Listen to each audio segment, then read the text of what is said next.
Hi friends, welcome to my channel Padma's home kitchen.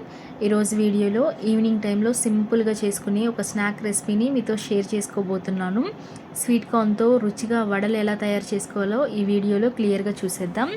చూసారు కదా, మనం ముందుగా ఒక మిక్సీ జార్ తీసుకొని అందులోకి స్వీట్ కార్న్ని యాడ్ చేసుకోవాలి. ఇలా ఫ్రెష్గా ఉన్న స్వీట్ కార్న్ని యాడ్ చేసుకోవాలి. ఇందులో మనం వాటర్ ఏం వేయక్కర్లేదు. ఇలా వీడియోలో చూపించిన విధంగా గ్రైండ్ చేసుకోవాలి.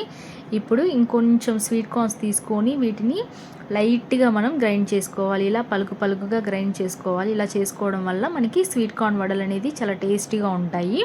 ఇప్పుడు మనం స్వీట్ కార్న్ పేస్ట్ని తీసుకొని అందులోకి చూసారు కదా, ఇలా మనం పేస్ట్ చేసి పక్కన పెట్టుకోవాలి. ఇప్పుడు మనం ఇందులోకి ఆనియన్స్ని యాడ్ చేసుకుందాము. ఆనియన్స్ వేసుకోవడం వల్ల మనకి స్వీట్ కార్న్ వడలు అనేది చాలా టేస్టీగా వస్తాయి. అలాగే కరివేపాకు, కొత్తిమీర కూడా వేసుకుందాము. ఇందులోకి కొంచెం అల్లము, అలాగే కొంచెం పచ్చిమిర్చి ముక్కలు కూడా యాడ్ చేసుకున్నాం స్పైసెస్ తగ్గట్టు. అలాగే కొంచెం సాల్ట్ను కూడా వేసుకుందాము. ఇప్పుడు మనం ఇందులోకి కొంచెం శనగపిండిని, ఒక 2 టేబుల్ స్పూన్ల శనగపిండిని కూడా యాడ్ చేసుకోవాలి. శనగపిండి వేసుకోవడం వల్ల చాలా టేస్ట్గా వస్తాయి వడలు. ఇప్పుడు మనం కొంచెం బియ్య పిండిని కూడా యాడ్ చేసుకుందాము. 2 టేబుల్ స్పూన్ల బియ్య పిండిని యాడ్ చేసుకుంటున్నాము. బియ్య పిండి యాడ్ చేసుకోవడం వల్ల మనకి వడలు అనేది చాలా క్రిస్పీగా వస్తాయి. ఇప్పుడు మనం ఇలా చక్కగా మొత్తం కలిసేలాగా ఇలా మిక్స్ చేసుకుంటూ ఉండాలి. చూడండి, మొత్తం ఇలా బాగా కలిసేంత వరకు ఇలా కలుపుకుంటూ ఉండాలి. ఇందులో మనం వాటర్ ఏం వేయట్లేదు.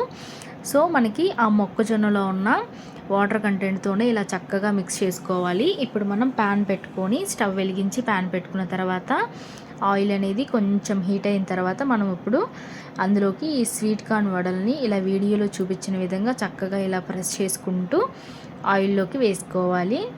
చూడండి, ఇలా వీడియోలో చూపించిన విధంగా అన్ని వడలను మనం వేసుకొని ఇలా చక్కగా ఫ్రై చేసుకుంటూ ఉండాలి. మిగిలిన పిండితో కూడా ఇలా వీడియోలో చూపించిన విధంగా ఇలా వడలు అనేది మనం చేసుకొని ఆయిల్లో డీప్ ఫ్రై చేసుకోవాలి.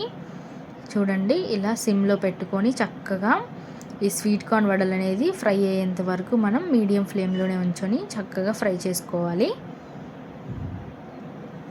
అంతేనండి, మనకి ఎంతో టేస్టీ అయిన స్వీట్ కార్న్ వడలు అనేది రెడీ అయిపోతుంది. చూసారు కదా, చూడడానికి ఎంతో కలర్ఫుల్గా ఉంటుంది. ఒకసారి మీ ఇంట్లో ట్రై చేసి చూడండి. చిన్నపిల్లలు చాలా ఇష్టంగా తింటారు. Thank you for the watching.